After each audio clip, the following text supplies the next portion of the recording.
चारही कोना के पोखरिया पोखरिया भरल पानी नदी। चारही कोना के पोखरिया पोखरिया भरल पानी नदी। उसी में नहाली दुल्हन तो बेटी के सिया झलक के लाजी।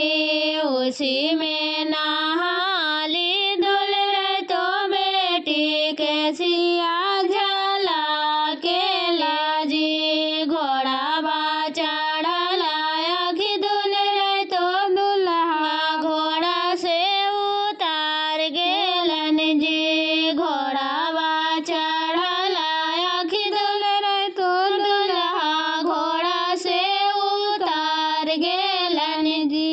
देखे लगल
सखिया तोरा जी रखली आज काउने खरा में जी पापा हमरा के जीते जाला जी काउने खरा में जी पापा हमारा के जीते जाला जीवनमा के सुगवा जी पापा पिंजड़वा कैसे जी रहत जीवनमा के सुगवा जी पापा पिंजड़वा कैसे जी रहत जी पापा के दुलारी जी बेटी ससुरवा कैसे जी रहत अग मैं पापा के ताला